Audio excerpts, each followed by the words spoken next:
Hey guys, what's up? Capo J here. Thought about this video on the drive home today, all the way across the street. Everyone needs a Glock, and I say that kind of like tongue-in-cheek, but I'm mostly serious. If you guys have followed my channel any length of time, you pretty much know that the one thing you cannot accuse me of is being a Glock fanboy. I've always liked them. I've always owned one, at least since the early mid-90s. I respect them. I don't think they're the best thing out there, but they definitely have their place in gun culture. Super reliable, all the good benefits of having one. But I guess for some reason I was kind of thinking about it today, and it seems like it's almost inexplicable, but I seem to always go back to my Glock 19. This one in particular, to me, is one of the coolest. This is a Vickers 19. So pretty badass. It's hard to beat a Gen 3 19 with the RTF2. Matter of fact, I think all Glocks should be Gen 3 RTF2, but I don't work for Glock and they don't listen to me. But anyway, I digress. So I just kind of got to thinking about it. Even though I wouldn't consider myself a huge Glock fan or a Glock tard or Glock homo or Glock fag or whatever that I've affectionately called my friends who are. Incidentally, by the way, going back to a video I made a while back about unnecessary Glock modifications. I got a lot of love on that, got a lot of hate. When I call someone, I guess, like a Glock homo or a Glock fag, I don't mean anything necessarily derogatory by it, because if anything, people can accuse me for being an AK homo or whatever. That's fine, that's cool. But I do have some friends who have carried and ran Glocks for decades, and that's what they trust their life to, that's what they train with, and that's pretty much everything, the only thing they'll carry. There's a what's the word for it? There's a difference between that and some young punk who hasn't really been in the shooting game very long, and the only thing that he knows is Glock, so therefore he proclaims the the infinite superiority of a Glock over anything. It's the best thing ever made. Nothing else is even comes close. Nothing else touches it.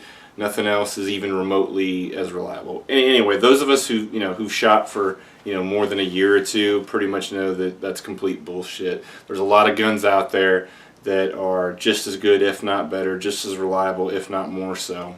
But whatever. So I just wanted to kind of distinguish the two, or not distinguish, but separate the two. That being someone who just prefers and always runs Glocks, there's a difference between that, between someone who says that only Glocks are the gun, or what should be ran. Anyway, getting back to the original point. So yeah.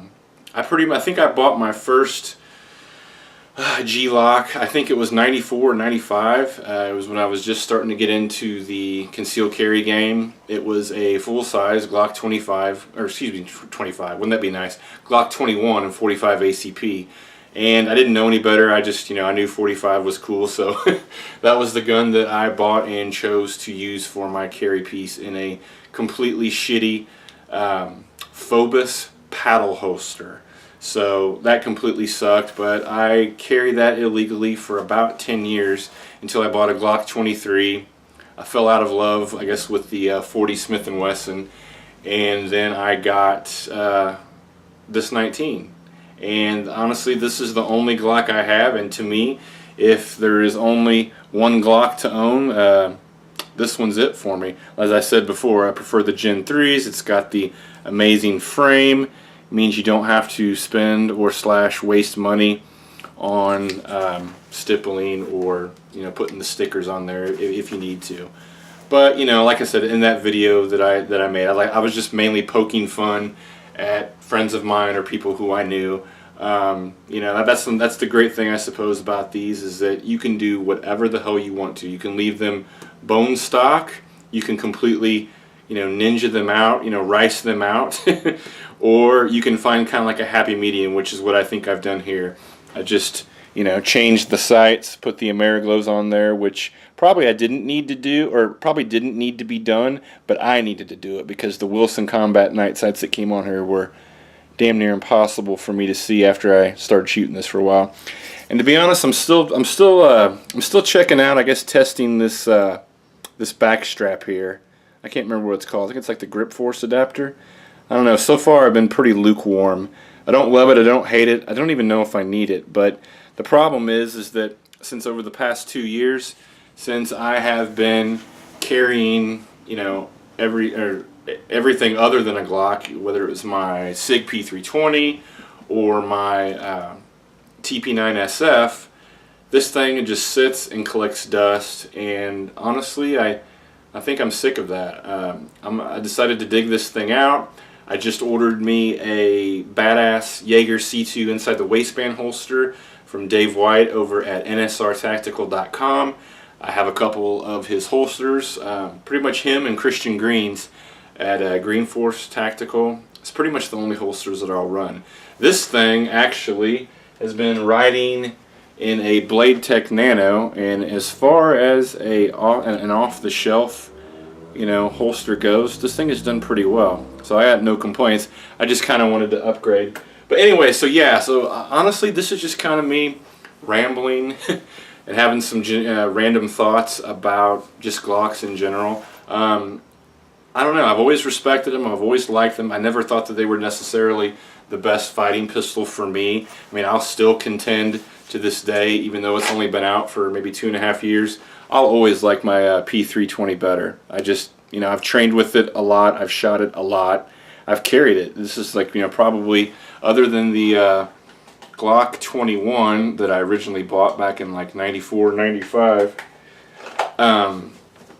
I've never carried a gun even remotely as long as that SIG P320. But, to be fair, even though I'm not what I would consider, a Glock fanboy, the 21 I carried miserably for almost a decade until I eventually got a outside the waistband kind of minimalist leather holster. So, I don't know, it just seems like one of these things that, like, if you respect guns, if you're definitely a part of the gun culture, you kind of need to have a Glock. So, they didn't start the whole, Wonder 9 or polymer pistol movement. They didn't start it. They just seemed to refine it and I guess bring it into the 20th century. I still today think that there's probably better pistols out there, or at least just as good. But I don't know, man. I mean, unless you're just some gun snob or some hater, it's hard to discount a good old Glock. I mean, any firearms instructor worth their salt, I just would never ever tell you, whatever you do, don't get a Gen 3 Glock 19. I mean, they would never say that. They'd have to be in in a rubber walled room. They'd have to be in an insane asylum. No instructor is ever going to tell you to not get a Gen 3 9mm Glock, no matter what size.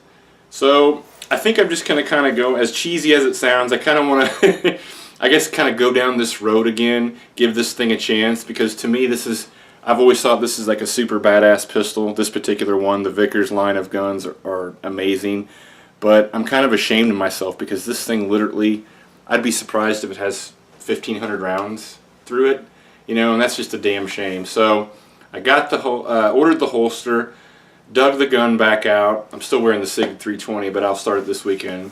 I plan on running the piss out of it this weekend and just, I guess, just get reacquainted with my Glock 19. It just seems to be like one of those guns that needs to be in every guy's collection, unless you're just, for whatever reason, a hater of Gaston Glock or in his pistols, which, if you were objective and open-minded, I don't see how you could be.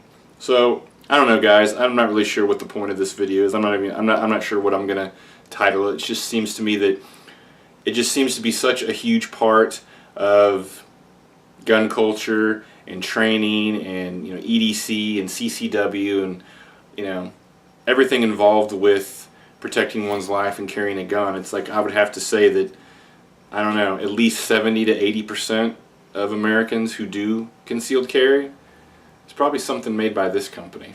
So that's pretty much it. Just kind of wanted to get the message across that, you know, I've never been a huge fan of these guns. I like them, I respect them, and I definitely appreciate them. But I just, for whatever reason, just kind of felt like making myself get better with this thing and start carrying it, start practicing with it, and eventually train with it. So that's it, guys. Thanks for listening to my psychosis, and we'll see you on the next video.